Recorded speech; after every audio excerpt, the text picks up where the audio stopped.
Башкы прокуратуранын астына таң атпай элдер чогулду.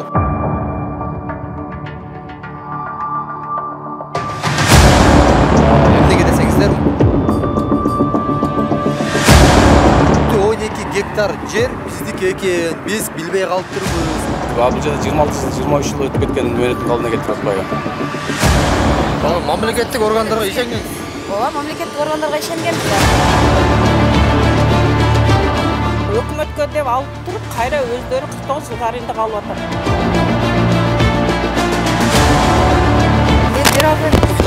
Юрист. Акым жок, жооп берем. Эмне? Юрист бул? Жок, юристпен. Сотко кетмесин. Директор жоопар басты. Атын Темирлан Сейитбеков. Мен сүйлөшүп атам атын берем. Сен түшүнүп атам, сен өзүң ишиңе Мен өзүм ишимге атам, аны түртпөй атасыз. Эмнеге түртүп атасыз мени?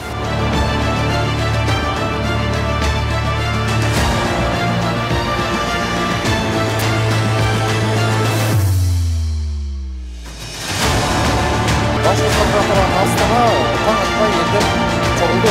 Булардын себеби айсына бош ордусунан бери келген. Бул жакта коюп жаткан маселелердин бири Кара Суу базарындагы менчик ээлеринин көптөгөнүп жаткандыгы болуп эсептелинет. Эмнеге десеңиздер, мамлекеттик мүлк башкармалыгы 25-26 жыл өткөндөн кийин өздөрүнө тийиштүү 12 гектар жер биздики экен, биз билбей калыптырбыз, биз эми аны алышыбыз керек деген жүйөдө сотко арыз жазган жайы бар. Бирок бүгүнкү күндө сот процесси жүрүп жаткан учуру жогорку сотко келди бул иш. Ал эми прокуратуранын бул жерде кандай тиешеси бар десеңиздер, Ош облустук прокуратурасы баягы менчик ээлеринин укугун коргоп, сотко дагы өздөрүнүн орусча айтканда кассациялык арызын жазган жайы бар экен. Бирок ошол арызды кайра артка алып койгон экен. Эмне себептен артка алып коюп жатат? Буга эмне себеп болду? Же тийиштүү жактардан кысым болдубу, же басым болдубу деген баягы ишкерлердин өздөрүнүн сар санаалары көбөйүп, башкы прокурордун өзүнө жолугуп, ушул маселени айтуу боюнча келишкен. Эң башкысы бул жерде баягы ар бир кылмыш ишинде, же болбосо ар бир иш жагдайында өзүңүздөр билгендей мыйзамга ылайыктуу убакыт мөөнөт деген болот. 113-беренин негизинде убакыты 3 айдын гана ичинде каралышы керек деген мыйзам бар. А бул жерде 26 жыл өтүп жатат. Бүгүнкү күндө Кара Суу базары боюнча прокуратура тарабынан кассациялык сунуш бергенде, биздин угушубуз боюнча ошо кассациялык сунушту кайтарылганын уктук. Ошол эмне себептен кайтарылганын жообун билели деп келдик. Ал эми эртең саат 11:30 жогорку сотто соттук отурум болот ушул иш боюнча, мөөнөттүн калыбына келтирүү боюнча. Дегенгиси бул Кара Суу базарын мамлекеттик мүлк башкармалыгы сотко берип жатат, туурабы? Ошол жөнүндө бир кыскача токтолуп өтсөңүз. Бүгүнкү күндө ошол 1997-жылы чыгарылган токтомду жокко чыгаруу боюнча мамлекеттик мүлк фонду доо арыз менен кайрылган. Доо арыздын догу мөөнөттүн калыбына келтирүү боюнча 1-инстанция, 2-инстанция күчүндө калтырылган мөөнөттүн калыбына келтирип койгон тактап айтканда. Ал эми жогорку сотто каралып атат. Биринчи, экинчи инстанция эмненин негизинде калтырып койду? Мисалы, дээрлик 25 жыл, 20 жыл болду деген дагы сөздөр бар. Ал эмненин негизинде келтирилген бизге так маалымат жок. Чыгарган аныктамасын окусаң деле ошол башаламанды жазып койгон. Точно мындай бир мыйзамга же болбосо бир темеге мындай жүйөлөштүргөн эмес. Ошондон биз ойлойбуз, бул жерде мыйзамсыз эле мөөнөттүн калыбына келтирип койгон. Биз билген 113-берени, АПКнын 113-беренесинде көрсөтүлгөн укугу бузулган тараптар жергиликтүү бийликтин кабыл алган токтомдун 3 айдын ичинде берилиш керек деп, 3 айлык мөөнөттүн ичинде доо арыз берилиш керек деп. Бул жерде жалпысына почти 23-26 жыл өтүп кеткен мөөнөттүн калыбына келтирип атат да. 3 айбы же 5 жылдык деген дагы бар эмеспи? Эми алар жүйөлүү негиздер болгондо бир 5 жылга чейин, 3 жылга чейин келтирсе болот. Өзү 3 айда көрсөтүлгөн, мыйзамда көрсөтүлгөн. Мыйзамда 3 ай эле. 3 айда эле көрсөтүлгөн. Мейли 5 деле жыл болду. 5 деле жыл. Бул жерде 26 жыл, 23 жыл өтүп кеткен мөөнөттүн калыбына келтирип атпайбы? Ал боюнча эми эртең жогорку сотто белгилүү болот кандай болот. Бул дегенгиси бул жерлерчи баягы рай администрацияга, айыл өкмөткө тийиштүү болчу эле баягы бүлүшчүгө берилген жерлер. Анан бул ФУГИнин кандай тиешеси бар ал жерде? Баягы көрүүчүлөргө түшүнүктүү болот. Учурунда ошол 1985-жылы бизге бөлүнгөн бүгүнкү күндө 12 гектар токтомубуз күчүндө ошого бизге карайт деп мамлекеттик мүлк фонду доо арыз менен кайрылып атат. Бул боюнча илгери 2004-жылы, 2016-жылда Кыргыз Республикасынын жогорку сотунда токтомдор чыккан. Ошо именно ошо 741-токтом боюнча юридикалык баалар берилген. Ошого карабастан дагы аз берип атышат да догой менен калыбына келтирүү боюнча. Башында ошол жер өзү рай администрациянын Кара Суу районун сарай айлыкөтүндө караган жер болгон. Өздөрүнүн токтомун өздөрү жокко чыгаруу боюнча доораз менен кайрылган, прокуратурада кайрылган. Ошого карабастан бүгүнкү күндө эми мүлк фонду кайрылып атат. Эми бир эмес эки жолу соттун баягы баасы берилип атса, соттун баасына дагы башка баа бере турган мыйзам жокко. Эми ал боюнча бүгүнкү күндө териштирүү иштер жүрүп атат. Эми мыйзамда да? Мыйзамда жок. Өзү мыйзамда жок. Ошо бир белгилеген юридикалык баага кайра кайрылганга болбойт да өзү негизи. Мыйзам эки жол иштебейт да? Эки жол иштебейт да. Ооба, туура. Өзүңүздү тааныштырып коесуңуз. Мен Маматса кызы Майрамбу 2021-жылы сатып алганмын ал эмени. Ошол жерде магазин сатып алганбыз биз дагы. Сатып алган сиздин колуңузда эмне документтер бар мисалы? Мен ал жерди сатып алган 26 жылдык китебин тарыхына, кызыл китебин тарыхына таянып сатып алганмын ал жердичи. Текшерип көргөнсүз? Мен текшерип, мен эле эмес, мен тийиштүү органдардын бардыгына текшертирип, ошол жердин документтердин бардыгы мыйзамдуу экени далилденгенден кийин анан сатып алганмын. Сатып алганыбыздан кийин 1 жылдан кийин ал жердин жетекчиси алмашып, анан кийин ол жерлерге ошол башында биздин эч кандай катышуубуз жок эле, ошол соттун чечимин районудан өздөрүнө каратып соттун чечимин чыгартырып алышкан. Кийин анан областтык сотко адамдар билип калып кайрылгандан кийин анан биз билгенбиз. Ал жерде мындай сот жүрүп жатканынча. Бирок ошондо деле биз алардын алдында көп жерлерге бардык тийиштүү органдарга документин текшертип алганыбыз үчүн кеңири жүргөнбүз да. Демек мамлекеттик органдарга ишенгенсиз. Ооба, мамлекеттик органдарга ишенгенбиз да. Кызыл китепти мамлекеттик орган кол тийгиз деп бизге бергенден кийин, кызыл китеп болгондон кийин, жеке менчик болгондон кийин ага эч ким мындай кол тийгиз, ага эч ким эч нерсе кыла албайт, бизден эч ким эч нерсе тартып ала албайт аныча. Бирок бизде азырынча айтканда күч колдонуп эле тартып ала турган болуп атат да. Ал жерде бизде эч кандай көп эмес, мына 1 сотик 27 квадрат метр ушундай кичинекей магазиндерден анан буралган да ал жерчи. Бардык эле адамдар мага окшоп сатып алгандар ал жерде толтура. Кредитке алгандар. Сиздин жериңиз канча? Меники 98 квадрат метр. Кичинекей эле, бирок базардын ортосунда болгон үчүн өтө чоң суммада акча алганмын ал жерде. Андан мындай өзү жетпестен үстүнө кошуп кредит кылып алганбыз. Кредит банк аны жөнөн залогко алып койбойт да, аны текшерип, документтери мыйзамдуу экенин далилденгенден кийин анан залогко алып туруп анан берип атпайбы ал жердичи. Любой время кайсыл жерде балам эмне алса деле, демек тартып алып коет экен. Кыргызстанда мындай үй жай кылыштын же болбосо бир нерсе кылыштын кереги жок болуп калат экен да. Бул жерде мындай биз бардыгы мына кече аксакал айткандай бул нөлдөн башталган да бизнестерчи. Бизге, например, 6%тен же жок дегенде 10%тен кредит берип алган эмеспиз. Биз 25-30%тен кредиттерди алып алганбыз ол жерлердичи. Ар бири келип алуу эле өкмөттүн тиешелүү жерлери калыш керек. Биздин жерлер эмес, биздики жеке менчик болот. Биз жеке менчиктер калыш керек дагы, өкмөттүн жерин пожалуйста алып туруп, өкмөт через посредник кылып туруп, жеке менчикке бербейли, прямой өкмөткө калсын антпестен. Азыр 49 жылга берилип атат. Кайрадан менчикке 49 жылга арендага алып атат деп атат. Өкмөткө деп туруп? Ооба, өкмөткө деп алып туруп, кайра өздөрү 49 жылга арендага алып атат экен. Ошол туура эмес да. Ал жерде мен ошо кызыл китеби бар экен, буга 10 жыл болуптур, 20 жыл болуптур да деген эмесмин. Бул Кыргызстандын законуна баш ээ экен бул китеп. Деп госрегистрге барып текшертирип, ар бир метрин каратып, анан алган да.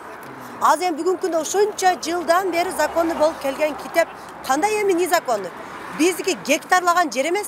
27 метр квадрат, 9 метр здание. Келгиле мындайла сөзгө конок берелик. Мындай кылалык. Кабыл алуу маселесин ошо караштыралык. Азыр мындай кылалык. Азыр 4 киши орун басарга киргиле. Буяка азыр маселени айтканда деле неме жок. Бул жак болгондугуна киргизет, жакачы. 4 киши чогулуп өткүздөр. Биз жылдан бери Бизден албашыбыз керек. Биз бекерге чакырып караңыз. Биз менен албашыбыз керек. Сокол медиада өзүнчө. Убакыт өтөт. Келгичекте убакыт өтөт. Бегенде өз абрулугу жетпей, ошо экран аркылуу жетпейбиз деп чакырып атабыз силерди. Түшүнүп атам, келиңиз.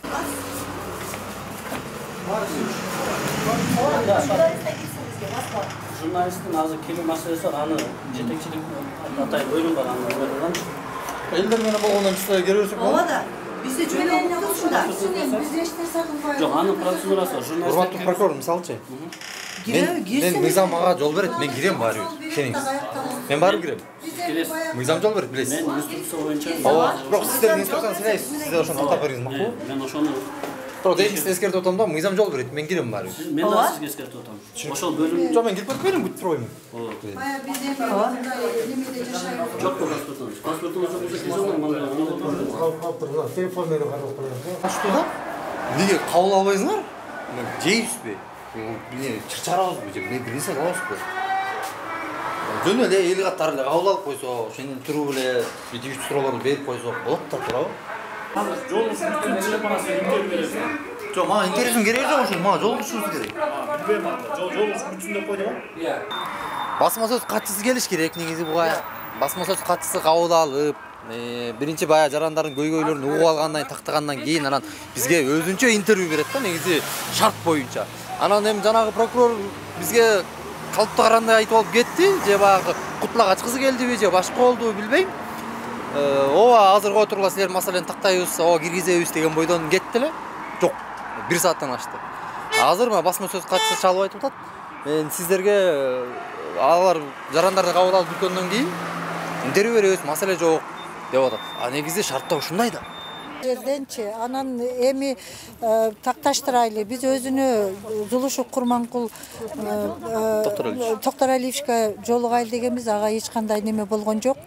Ошон үчүн биз билбейбиз эми каяка барышыбызды. Элдин үнүн ким угат?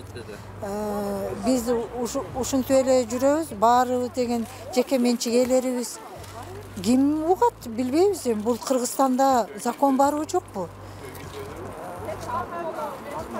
Закон жок деп эле ишенип калдык биз, чынын айткандачы. Жайакка барсак деле биздин үнүбүздү уккан адам болбосо, бул жака келсек деле. Силер мына сурадыңарбы? Силердин прокурор баягы колдоо боюнча арызын берип кайра эмнеге алып алды деп. Ошол боюнча жооп бере алган жок. Биз такташтырып аткандыр, аны биз бүгүн 6-да жооп беребиз деди. Биз ага ишенип. Жок, мындай силер бул суроону берип көрүңүздөрбү? Буга чейинки практикаларда негизи мыйзам боюнча берип кайра алгандын не болобу деп. Андай закондо өзү болбосо керек деп ойлойм да. Биз булар эмне деп жооп беришет сурадыңарбы? Бере алган жок, жооп бере алган жок.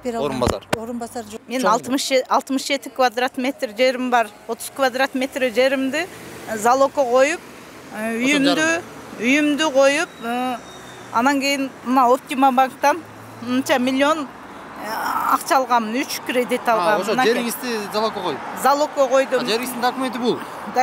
Бир алганымды мына 37 квадрат метр кошуп алдым эле. Качан алдыңыз?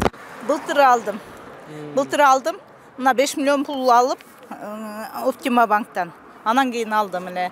Азыр 1 жыл болду элек ошол жерде эле продукт сатам.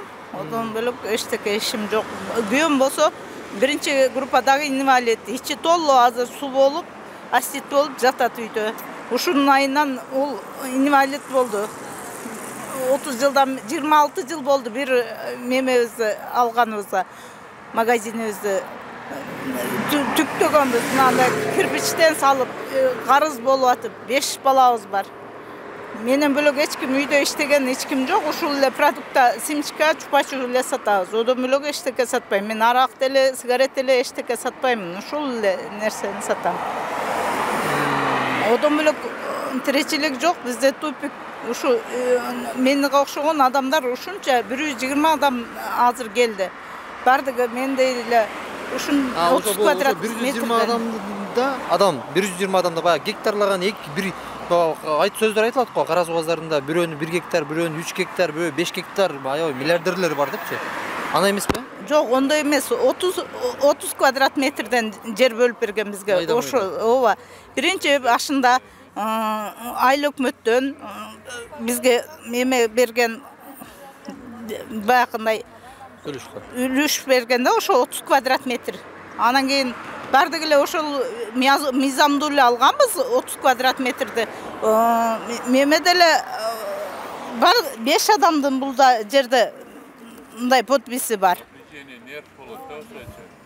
Бары бизге соглашение берген үчүн унуларды алганбыз да. Мыйзамдуу деп. Үстүбүздөгү жылдын 10 апрель күнү башкы прокуратурада чогулган Кара суу базарындагы жер ээлери, соодагерлер 11 апрель күнү саат 10:00 жогорку соттогу отурумга келишти. Анда жогорку сот отуруму журналисттерди катыштырышкан жок. Соттук отурумда 26 жыл мурда болгон келишимдин кароо мөөнөтү боюнча процессте жер ээлеринин талаптары канааттандырылган жок. Тагыраагы Соттор жарандык кодекстин 113-беренесине бакыйып көрсөтүлүп турса дагы кароо мөөнөтүн калыбына келтиришти. Ал эми Кара Суу базарындагы 12 гектар жерди алуу боюнча сотко арыз жазган Мүлк башкармалыгынын юристи бизге комментарий берүүдөн баш тартты.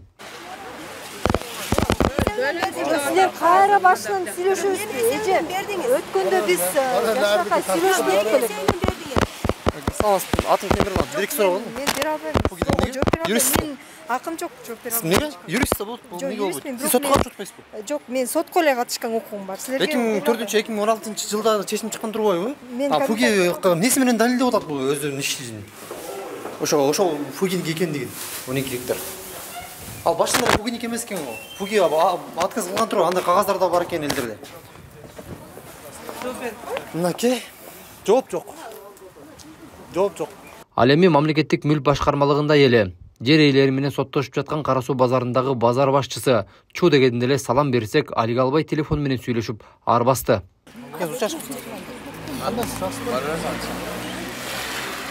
Азыр бул Кара Суу базарынын базаркому экен. Тийиштүү суроолор берип көрөлү, эмне дейт болуп экен. Директор Зопорковский, атын Темирлан Сейитбеков, журналист. Мен Жопорский Гасан Темирлан. Базарды бул жакта карапайым жарандар дагы бар да, эмне негизинде алганча кандай болуп атат? Мен суроо берип атам сизге. Мен сүйлөшүп атам азыр элдер менен. Сен түшүнүп атам, сен өзүң ишиң болот. Мен өзүм ишим болуп атам. Аны түртүп атасыз. Эмнеге түртүп атасыз мени? Мен айтпай турчу да, монтип эмнеге түртүп атасыз? Силер эме кылгыла. Азыр кабыл турган болуп атат. Мен ошол жердеги 14-12 киши мен да сурандым. Чогуу баргалда ошол жерден азыр. Эмне боюнча? Эмне боюнча? Сүйлөшөлү, эмне себептен сотко берди кызым? Фугиге? Сотто отурумдан чыккан жер ээлери тийиштүү органдарга барып, дагы да болсо бул мыйзамдуу эмес экендигин эскертүү үчүн кетишти. А биз мындан ардагы окуя кандай багытта өнүгөт, сар эсеп салып турабыз.